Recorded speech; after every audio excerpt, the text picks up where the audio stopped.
আসসালামু আলাইকুম গাইস, কেমন আছেন সবাই? আশা করি আপনারা সবাই ভালো আছেন। আমি আল্লাহর অশেষ রহমতে আপনাদের দোয়া এবং ভালোবাসা আলহামদুলিল্লাহ ভালো আছি। তাই প্রতিদিনের মতো চলে আসলাম আপনাদের মাঝে কিছু কথা বলার জন্য। তাই সেটা হয়েছে, আমি বলতাম না কথাটি, অনেক দিন ধরে পুষে রাখছি কথাটি, কিন্তু আর পারছি না। বুকের ভিতরে কেমন যেন একটা বার হয়ে রয়েছে, যে কীভাবে বুঝাবো জানি না। একটা পাথরের মতো হয়ে রয়েছে বুকটার ভিতরে। হয়তো মনে হয় কথা বলতালে, কিছু কথা বললে হালকা পাতলা মনে হয় বুকটা পাতলা হয়। আর আমি কিন্তু প্রবাসে থাকি। আমি যে আমার মনের কথা বা আমি কেউর সাথে কথা বলবো এরকম কোনো মানুষ নেই। না আছে একটা বাঙালি, না আছে কেউ, শুধু আমি একলা কাজের লোক। আমি একাই কাজ করি সারাদিন। মনের দুঃখ উঠলে একাই একটু মোবাইলে একটু ঘাটাঘাটি করি। টাইম তো থাকেই না, তারপরেও যেটুকু পারি ওই সময় কাটে কোনো রকমের। তার ভিতরে যদি নিজের ফ্যামিলির লগে কোনো সমস্যা হয়, বিশেষ করে মা বাবার সাথে, ভাই বোনদের সাথে, ওটার থেকে মনে হয় আর দুঃখের কিছু হয় না। কারণ মানুষ কিন্তু বুকটা পাতলা করে, মনটা হালকা করে, মায়ের সাথে কিছু শেয়ার করে, বোনের সাথে কিছু শেয়ার করে, এরকমেরই। তা আমি একসময় হয়তো করতাম, তা আমার পুরা কপাল তো, আমার পুরা কপাল থেকে আমি পারি না। কারণ আমার কপালেই তো পুরা পুরা কপাল না হইলে তো আর আমার কপালটা এমন হইতো না। হয়তো তারপর আফসোস করি না। আফসোস করি না কি লিগে, হয়তো আল্লাহ পাকের কাছে আমি, আল্লাহ পাক যে সময় আমার সৃষ্টি করছিল ওরকম হয়তো মনে হয় এরই লেখা ছিল আমার কপালে, যে আমি সবার অবহেলা হয়ে থাকবো এই দুনিয়াতে। হয়তো এটাই আমার ভাগ্যে ছিল। তো যাই হোক, অনেক দিন ধরে মায়ের সাথে কথা হয় না, বুকটা খুবই খারাপ লাগে। কারণ আমার মা আমার সাথে রাগেরও কোনো আছে। কারণ আমি, যারা প্রবাসে থাকেন তারা জানেন কি কষ্ট করে টাকা ইনকাম করেন বা কিছু। তাই মায়ের কাছে হয়তো দিছি, যা ছিল মায়ের কাছেই দিছি। মায়ে করেছে কি, ওটা দিয়ে তার ছেলে সন্তানরা তাকে ঠেকা পড়ে একটা জিনিস দেয় দেয় ঠিক আছে, কিন্তু আমার মায় আমার কাছে শেয়ার করে না। আমার জিনিসটা আমার মায় কিন্তু আমার ভাইদেরকে দেয়, দিলেও আমার মা ওইটা গোপন রাখতে চায়। আমার মায়ের দোষ দিব না, আমি মায়ের বকি আর যাই করি, কারণ তার তো সন্তান চোখের সামনে দেখে, এই জন্য হ্যাঁ খারাপ লাগে। তা আমার মায়ের ভুলটা আমি কী কই, যে আমার মায়ের কিন্তু দেয়, আমার কাছে বইলে দিতে পারে, বইলে দেয় না। আবার যে কদিন দেয় তারা কিন্তু ওই জিনিসটা আর ফেরত দেয় না, যে না আমার মায় আমার গোপনে দিছে, আমার বোন রে না জানে, এতে আমি ওই রকমেরই দিয়ে দিই, ওই জিনিসটা তারা আর করে না। তারপর করে কি, ওই জিনিসটা আমি শুনি, আমি শোনার পর আমার মায়ের অনেক বকাবকি করি, যাই হোক। এই জন্য হ্যাঁ কষ্ট পায়। তাই কষ্ট পায়, ঠিক আছে বুঝি, আমি কষ্ট পায়। আর জীবনে ছোটোর থেকে কোনো দিন মায়ের চোখের দিকে তাকাই কথা কইনি, আমার যতটুকুই আছে। আর হ্যাঁরা যদি এখন অনেক কথা কয় তাহলে হ্যাঁ স্বাভাবিক খারাপ লাগবে।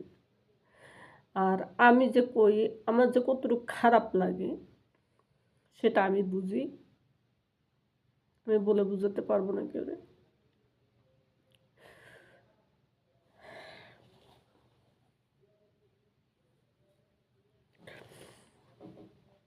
সেটা তো আর বুঝেই বলা যাবে না কেউ রে, এটা ঠিক না।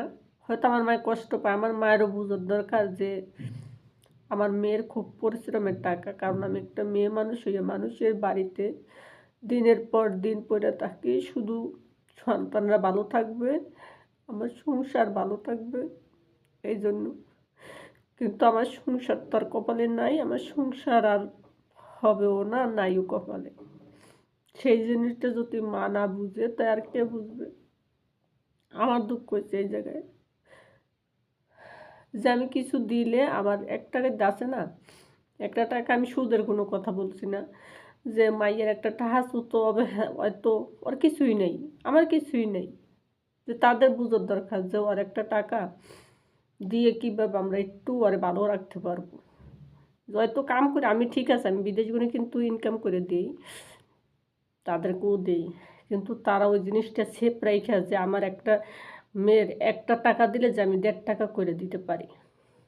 আছে না হাঁস মোরগ কত কীর্তি করা যায়, তারা সেটা করে না। তারা করে কি যে আমি 1 টাকা দিলি না, আমার ওই 1 টাকা সব খাইয়ে থই। তা আমার তো হইছে দুঃখ এই জায়গায়। আমি এত বছর ধরে প্রবাসে পইড়া রইছি। এত বছর ধরে কেউ বিশ্বাস করবে না, এত বছর ধরে দীর্ঘ 10টা বছর ধরে আমি প্রবাসে পড়ে রইছি। অথচ আমার কোনো জায়গায় চাইরে না পয়সা নাই। কোনো জায়গায় আমার যদি এখন মালিক পাঠাই দেয় না, আমার যেয়ে ফির মানুষের বাসায় কাজ করে খাইতে হবে। না হয়তো আর আমি খাইতে পারবো না। তারা বিশ্বাস করে না জিনিসটা। কারণ এটা তারা বিশ্বাস করে না। তারা ভাবে কি আমি মিছা কথা কই। আমার কিন্তু একটা অ্যাকাউন্টও ছিল, একটা অ্যাকাউন্ট আমি এবার করেছি দেশে। চাইরে না পয়সা নেই, অ্যাকাউন্টটা মনে হয় বন্ধ হয়ে গেছে নাকি আমি জানি না। চাইরে না পয়সা আমি থুইতে পারিনি। কারণ একটার পর একটা ঝামেলা, একটার পর একটা বিপদ আসতেই থাকে। আর আমি ওই বিপদের মুখোমুখি আমি পড়ি। তারপর আমার 5 লাখ টাকার জিনিস থুইছি, আমার ওই জিনিসটা আর হয়তো আমি হাতে পাবো না। আর আমি আশাও করি না যে ওই জিনিসটা পাবো, কারণ এইটারও মূল আমার মা। যে না তোমার মা ক্ষতি করছে, ক্ষতি করে নেই, কিন্তু সে বাধ্যতামূলক ওই জিনিসটাও সে রাখছে। আর টাকাটা নিছি আমি, টাকাটা আমি নিছি ঠিক আছে, কিন্তু মূল চাবিকাঠিটা হ্যাঁ। যাই হোক, কিন্তু তাও কথাটা স্বীকার যায় না। আজ 8টা মাস থেকে তাও আমার মায়ের মুখের থেকে আমি জিনিসটা স্বীকার করাতে পারি না যে তুমি এই জিনিসটা করছো। সে না স্বীকারই যায়, তো যাক, কিন্তু সত্যি সে করছে জিনিসটা। হয়তো আমি বকাবকি করি, এই জন্য আমারে কয় না। আমি এটাও বুঝি যে আমার মা হয়তো আমি বকমো, এই জন্য কয় না যে মাইয়ের কাছে কালা রইম। কিন্তু মা, আমি একটা কথাই বলি, আমার খুব কষ্টের টাকা, আমার খুব পরিশ্রমের একটা জিনিস। মানুষের বাসায় তোমরা বুঝো না মা, মানুষের বাসায় কাজ করার যে কতটা, এটা বাংলাদেশ না, মন চাইলে এটা বাংলাদেশ না, মন চাইলে কাজ করলাম, কিছু হইলো আর এক বাসায় চলে গেলাম, সেটা না। কিন্তু এটা হয়েছে বিদেশ। আমাদের বকুক, গাইলেক, মারুক, তারপরও কিন্তু আমরা এই জায়গায় পড়ে থাকি তিতে ভাইয়ের মতো। কত কথা শুনি, কত কথা বলে, তারপরও মনে কিছু নেই না। মনে কিছু নেই নাকি, কান্না করি, খারাপ লাগে। তারপরও তাদের বাসায় কিন্তু পড়ে থাকতে হয়, কাজ করতে হয়। অসুস্থ হইলেও কোনো সময় শুয়ে থাকতে পারি না, অসুস্থ নিয়ে আরও কাজ করতে হয়। তো এই জিনিসটা আমার কেউ বুঝলো না। আমার এই দুঃখ, এছাড়া আর কিছু না। তাই মা, তোমার আমি অনেক গালাগালি করছি, যাই করছি আর করতেও আছি, কিন্তু তুমি আমার দুঃখ বুঝো না, এই জন্য। তা পারলে মাফ করে দিও। আর কি করবো, তুমি তো আমার সাথে কথাই বলো না, আর কথা বলবাও না। থাক, না বলো নাই, হয়তো আমার পুরা কপাল, তোমার আর কথা বলার দরকার নাই। আমার ভাগ্যে যা আছে তাই যে হয়, কারণ আমার এই দুনিয়ার তার কেউ নেই, তোমাকে বুঝার দরকার। আমার সাজানো সংসার শেষ। আমি যে কোন তারিখ পাগল হইয়া যাইনি, আমি তো পাগল হইয়া যাইনি এখন তারিখ, আমি তো পাগল হয়ে যাওয়ার কথা।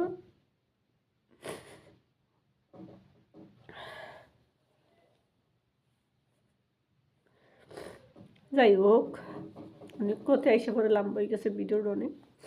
সবাই ভালো থাকবেন, আমার জন্য দোয়া করবেন। আল্লাহ হাফেজ সবাইকে।